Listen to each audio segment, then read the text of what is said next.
ये समाज की पवित्रता पर, परिवार की पवित्रता पर और अपने अंतःकरण की पवित्रता पर ही धर्म निर्भर है। मान लो परिवार में सब लोग मछली खा रहे, शराब पी रहे, आप कहाँ माला पूजा करोगे?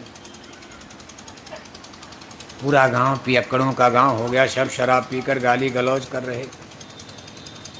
उस समय आप कहाँ अकेले धर्म का झंडा उठाओगे? आप जैसे विभीषण की दुर्गति देख रहे हो। जब विभीषण से हनुमान जी मिले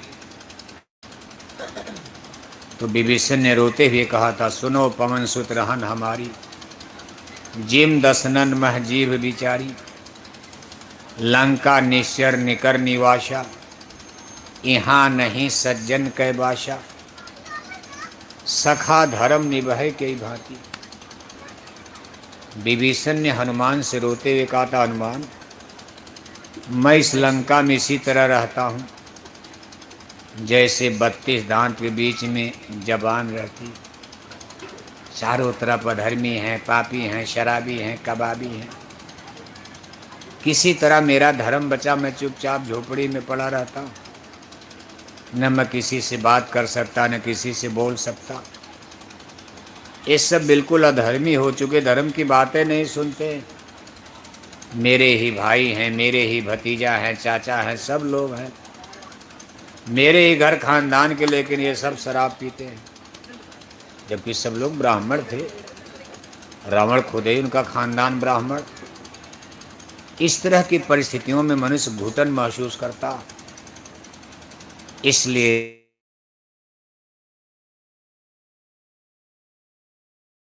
आज भगवान राम जाकर सिबरी का जूठा बेर खा रहे, और रावण के पास किला है, महल है, रुपया पैसा धन धाम खजाना भरा है, सोने की लंका है, साम्राज्य इतना बड़ा, लेकिन आज उनकी लंका नाश होने जा रही है। इसलिए केवल भौतिक संसाधन, भौतिक सामान, ये कभी आपको सुखी नहीं बना सकती। आप इतने स्कूल बना लिए, अस्पताल बना लिए, बंदरगाह बन गए, बड़े बड़े फैक्ट्री कारखाने लग गए, सब कुछ हो गया। झोपड़ी की जगह कोठियाँ बन गई, कपड़े बढ़िया हो गए, लेकिन जैसे हम लोग संघर्ष में, अंदर बाहर संघर्ष, झगड़ा हो रहा, कहीं शांति ढूंढे नहीं मिल रही है। हबीस की नदी हर तरफ बह रही है। न राजा को शांति, न रैयत को शांति, न जाने ये दुनिया कहाँ जा रही है। हम सब लोग दिन रात संघर्षरत हैं। घर में संघर्ष है, घर के बाहर झगड़ा है, और जब आप अकेले में पड़ते तो अपने मन में ही झगड़ा हो रहा, अकेले में भी झगड़ा हो रहा। बताओ आप, इतना कर्म खराब हो गया कि अपने आप झगड़ा हो रहा। रात में सोते समय भी झगड़ा हो रहा, मन में झगड़ा हो रहा। आप कहते भाई सो जाओ, मन कहता नहीं जागो, ये काम करना, ये काम बिगड़ रहा है। अरे आदमी कहता भाई सोने दोगे कि रात भर जगाओगे? इतनी बेचैनी है कि मन सोने का नाम नहीं ले रहा। शरीर तो सो रहा, लेकिन मन कहता जागो, कल काम बिगड़ने वाला है। तब आदमी नींद की गोली खाता, टिकिया, टैबलेट, दवा। अरे कहीं नींद की गोली खाओ, नहीं तो मन पागल कर देगा। यानी इतनी बेचैनी, इतनी अशांति क्यों? आज मनुष्य में इतना लोभ, इतना लालच, इतनी मोह, इतनी ममता, जबकि संसार झूठा है। अगर थोड़ा सा सत्संग सुनते आप, थोड़ा सा भी धर्म की सच्ची जानकारी होती, इतना लोभ और लालच में आदमी को नहीं गिरना चाहिए। आज आप देख रहे इतना लोभ लालच, जबकि यहाँ से कोई कुछ लेकर जाएगा, आप भले चिल्लाते भाई ये गन्ने का खेत हमारा है, ये गेहूं का खेत हमारा है, ये चने का खेत हमारा है, ये मटर का खेत हमारा है, ये नाती पोता बेटी बेटा हमारे हैं। कोठी हवेली जमीन बगीचा हमारा है, कोई नया आपका नहीं है। आपके पहले ये किसी दूसरे का था, आपके दादा आपके दादी, क्योंकि दुनिया आज की तो बनी नहीं है, ये जमीन बगीचे आज के नहीं है। आपके पहले भी लोग यहाँ थे, वो भी इसी तरह चिल्लाते थे कि ज़मीन हमारी है, ये गेहूं का खेत हमारा है, मटर का खेत हमारा। हमारा हमारा करते करते वो लोग दुनिया से अलविदा कर गए। ज़मीन यहीं पड़ी है, बगीचा यहीं पड़ा है। अब उसी को आप चिल्ला रहे हो कि ये हमारा है। 20 साल में आप भी निपट जाओगे, तब आपके नाती पोता चिल्लाएंगे कि हमारा है, ये गेहूं का खेत हमारा है, चने का खेत हमारा है, मटर का खेत हमारा है, ये आम का बगीचा हमारा है, कोठी हमारी है। 150 साल में वो भी निपट जाएंगे। ऐसे हमारा हमारा करते करते मानव जाति की अनगिनत पीढ़ियों ने जन्म लिया और अनगिनत पीढ़ियां मौत को प्राप्त हो गई। ना घर तेरा ना घर मेरा, ये चिड़िया रैन बसेरा, चिड़िया उड़ती जा रही और जमीन जायदाद यहीं पड़ा हुआ, धरती माता तो यहीं है। इसी के लिए राजे महाराजे लड़े, बादशाह लड़े। आप तो बिहार में रहते हो, मगध देश, कितनी लड़ाइयाँ बिहार में, मगध देश में, पाटलिपुत्र पटना में। राजे रजवाड़े इसी जमीन के लिए गंगा के किनारे लड़ते भिड़ते कटते पीटते कितने वंश मिट गए। आप वैशाली जाओ, वैशाली में खंडहर देखो महलों का। एक जमाना था उसकी तूती बोलती थी, वैशाली के भग्नावशेष से पूछ लिच्छवी शान कहाँ, ओढ़ी उदार गंडकी बता कब विद्यापति के गान कहाँ। लिच्छवी वंश के प्रतापी राजा, वैशाली नगर सजी धजे किले महल, आज देखो खंडहर बनकर गिर रहा। पाटलिपुत्र पटना के महल फीके पड़ गए, तो आपकी कोठी हवेली का रंग चमकदार कब तक रहेगा? ये सब रंग रोदन एक दिन खत्म हो जाता। इसलिए महापुरुष कहते भाई जो चीज़ आपकी नहीं है, ठीक है आप कोई दिन यहाँ रहोगे तो थोड़ा इसका उपयोग करो आप, लेकिन ज़्यादा से ज़्यादा इसके लिए आप लोभ और लालच क्यों करते हो? और लालच भी इतना कर दिया इसी जमीन के लिए, पैसे के लिए, दौलत के लिए। चाचा ने भतीजे को मार डाला, भाई ने भाई को मरवा दिया, भतीजे ने चाचा को मरवा दिया।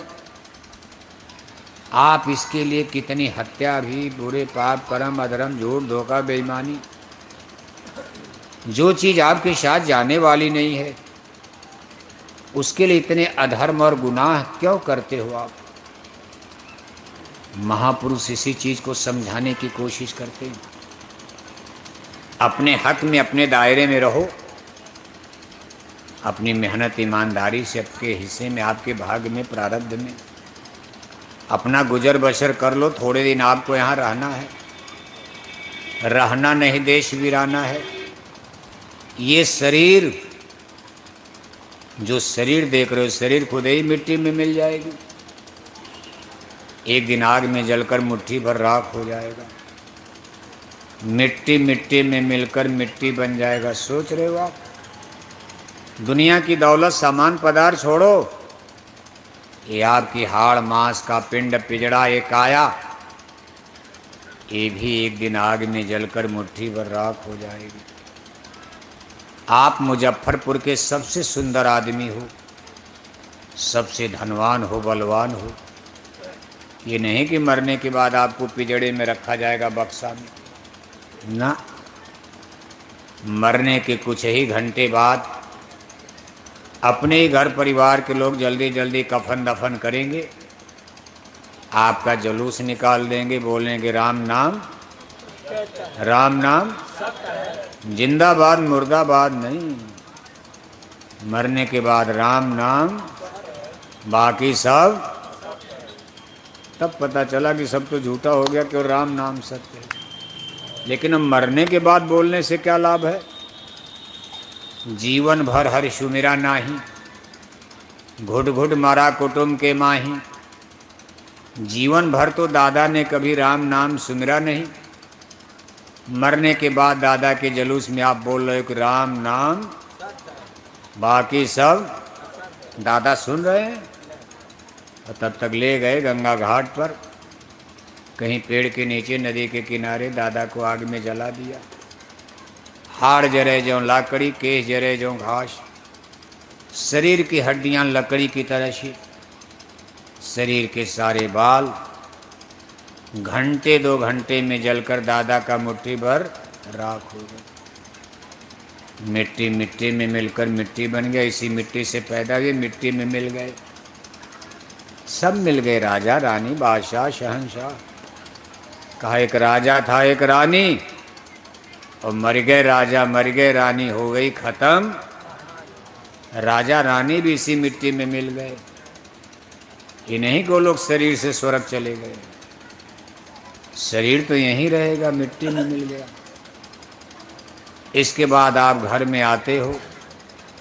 हिंदू परंपरा में देखो, ये परंपराएं देखो आप, ना जानकारी में, अनजान में, अज्ञान में सत्संग आपको मिलता नहीं है। धर्म गुरुओं के स्कूल में सत्संग सुनने जाते नहीं हो, तो आप अपना मनमाना अंधविश्वास आडंबर पाखंड में फंसे रहते हो। घर में आकर के हिंदू समाज में अब 10 दिन तक तो 10वां मनाते हो, और जब 13 दिन बीता तो दादा के नाम पर ब्रह्म बहुत तेरही का आयोजन होता। पूरे गांव जेवार को एक नोटिस सूचना लिखकर भेज दी जाती, आओ लड्डू पूड़ी खाओ, क्योंकि हमारे पूजनी दादाजी का क्या हो गया, क्या हो गया, नरकवास। चिट्ठी में सूचना क्या भेजते हो, हमारे पूजनी दादाजी का क्या हो गया। और दादी मर गई तो क्या हो गया, माताजी मर गई क्या हो गया, पिताजी मर गए क्या हो गया, पूरे मुजफ्फरपुर का क्या हो गया, पूरे बिहार प्रदेश का क्या हो गया, पूरे इंडिया हिंदुस्तान भारत का क्या हो गया। तो क्या भगवान का नरक खाली पड़ा होगा। आज तक किसी ने ये चिट्ठी नहीं भेजा कि मेरे दादा का तो नरकवास हो गया, दादा 2 कुंतल मछली खाकर मर गए, उनकी भी तेरही में चिट्ठी लिख दिया, उनका भी क्या हो गया। दादा सारी जिंदगी छिनैती डकैती चोरी कत्ल हिंसा करते करते मर गए, उनकी भी तेरही में चिट्ठी जारी कर दिया, उनका भी क्या हो गया। ये भी स्वर्ग, ये भी स्वर्ग, ये भी स्वर्ग। तब तो भगवान का नरक खाली पड़ा होगा। भगवान भी चिंता में होंगे, इतनी मेहनत से मैंने नरक बनाया और नरक में कोई आ ही नहीं रहा, सब स्वर्ग भाग रहे हैं। क्या ये बात सत्य है। अब इस पर देखो फैसला कौन करेगा। क्या सबके दादा दादी जो लोग मरे स्वर्गे चले गए हैं। इसके लिए हमारे महापुरुष और उनकी लिखी हुई किताबें, जैसे हिंदू धर्म के 2 ग्रंथ हैं, रामायण और गीता, और ज़्यादा किताबें तो अर्जी फर्जी हैं। ज़्यादा किताब उताब मत पढ़ा करो, बवालबाजी है, उसी का तो झगड़ा हो रहा। और हमने पहले ही बता दिया, बड़े लोगों ने फर्जी किताबें लिख डाली। लेकिन ये 2 महान ग्रंथ हैं, राम का रामायण और भगवान योगेश्वर श्री कृष्ण जी की श्रीमद् भागवत गीता। ये 2 ग्रंथ आपके पढ़ने लायक चीज़ें हैं हिंदुओं के लिए। अगर ये 2 ग्रंथों का सही अध्ययन भारत की जनता कर ले तो तीसरी कोई किताब पढ़ना ही नहीं, सनातन धर्म आ जाएगा। इसके अलावा जब किताब अगड़ बगड़ पढ़े तो बस गड़बड़ हो जाएगा। तो कोई कुछ लिखा है, कोई कुछ लिखा है, कोई कुछ लिखा है। अब राम और कृष्ण से बड़ा कौन हो सकता। तो रामायण गीता दो महान ग्रंथ हैं। इस पर रामायण और गीता का क्या कहना है। चूंकि रामायण की बात हर हिंदू मानते हो, अपने हिंदू समाज में रामायण की बड़ी भारी मान्यता आज भी है। वैसे नेता लोग तो कहते रामायण भी जला दो, खत्म करो। बिहार में तो बहुत से नेता चिल्लाने लगे रामायण बकवास है, लेकिन जनता ने कहा ना ना ना ना, हम आप ही को खत्म कर देंगे। जनता ने नेताओं को ही खत्म कर दिया, लेकिन रामायण को छोड़ा। रामायण छोड़ा। जो नेता भाषण उनको चुनाव हरवा दिया। जो लोग रामायण के खिलाफ बोले तो उनको बिहार की जनता ने कहा महाराज आप ही खत्म हो जाओ, रामायण क्यों खत्म होगी। तो देखो इस पर रामायण क्या कह रही। रामायण कह रहे भाई मरने के बाद दादा स्वर्ग नहीं गए। चारह खान लक्ष्य 84 योनि भ्रमत ये जीव अविनाशी। कहा मौत के बाद जीवात्मा 4 खान 84 लाख जोनियों के कुएं में इस चक्र में संक्रमण करती है, भटकती रहती है। 4 खान अंडज पिंडज जुखमज स्थावर 84 लाख जन्म जोनियां, गाय बैल कुत्ता बिल्ला कीड़ा मकोड़ा। अगर रामायण की बात मानी जाए तो दादा स्वर्ग नहीं गए। दादा बैल बनकर, घोड़ा बनकर, गधा बनकर, कुत्ता बनकर, और दादी कुतिया बनकर के, बिल्ला बनकर अपने ही गांव में, अपने ही कोठी हवेली में जन्म हो गया। और आ करके अपने ही कोठी हवेली पर पलंग पर कुतिया बैठ गई। तब तक नाती पोता ने मारा 2 डंडा। हमारे पलंग पर कुतिया कैसे बैठ गई, कहाँ से ड्राइंग रूम में कुत्ता आ गया। अब नाती पोता बेचारे को क्या पता हमारी दादी आ गई कुतिया बनकर। उनको तो भरोसा है कि हमारी दादी जी का क्या हो गया, स्वर्गवास हो गया, स्वर्ग चली गई। और दादी कुतिया बनकर अपने ही घर में आकर डंडे खा रही। कहा बड़े घरन के बूचिया सत्संग सुनन ना जाए, तेह कारण कुतिया बनी घर घर लबदा। लबदा जानते हो, लबदा माने डंडा। कहा कबीर गुरु की भक्ति बिन राजो गधा हो, लादी लादे और की घास न डारे को। इन्हीं जन्म मरण के 4 खान 84 के चक्र में ये जीवात्माएं भटक रही हैं।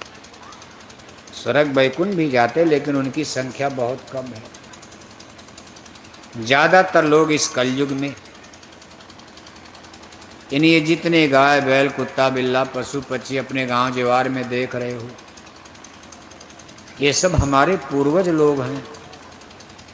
इनको भी कभी मानव जन्म इसी गांव जवार में मिला था, लेकिन खाते पीते सोते ही जन्म बीत गया। न तो गुरु की संगत कर पाए, न सत्संग कर पाए, न नाम कमाई शब्द कमाई कर पाए। और आज वो जीव देखो भटक गए, जहाँ आशा तहाँ बाशा। संसार में जन्म लेकर संसार के बन गए और संसार का बनकर ही जीवन बिता दिया, और मरते दम तक संसार के ही बने रह गए। और जब मरने लगे तो संसार के लिए रोने लगे, तो भगवान ने फिर संसार में जन्म दे दिया। इसको कहते हैं यह आशा तह बासा का सिद्धांत। बैठ जाओ बैठ जाओ, बैठो। इसको कहते जह आशा तह बासा, मोह सकल व्याधिन कर मूला। इस संसार का नियम है, जहाँ आपकी मरते समय आशा लगेगी वहीं आपका अगला जन्म हो जाएगा। और आशा वहीं लगेगी जहाँ हमारी ज़्यादा ममता, जिससे ज़्यादा प्रेम करोगे, मोह करोगे, मरते समय वही याद आएगा। कोई पेड़ की पूजा करते करते मर गया तो पेड़ बनकर पैदा हो जाएगा। विचित्र भगवान की गति है, बताओ। किया तो पूजा, लेकिन किसकी पूजा किया? पेड़ की पूजा किया। और जब मरा तो क्या बनकर पैदा हो गया? पीपल के पेड़ में ही जन्म हो गया। पत्थर की पूजा करते करते मर गया तो मर करके पत्थर में ही जन्म हो, कीड़ा मकोड़ा बन गया। गंगा में नहाते नहाते मर गया तो मर करके गंगा में मीन मेढक मछली बन गया। क्या बन गया? बताओ, ऐसी पूजा तो खतरनाक मानी जाएगी। पैसा भी लगा, समय भी लगा, इतनी मेहनत से गंगा जाकर नहाए धोए और मरने के बाद उसी गंगा में जगह मिल गई, क्योंकि गंगा में भगवान तो है नहीं। गंगा मैया ने कहा तुम मुझसे बड़ा प्रेम करता, मेरे घर में आ जा। मरने के बाद अपने घर में गंगा मैया ने बुला लिया। कहा भाई क्या बनकर आओ? कहा मछली बनकर आओ, मेढक बनकर आओ, कछुआ बनकर आओ। आपको मालूम नहीं है धर्म क्या होता।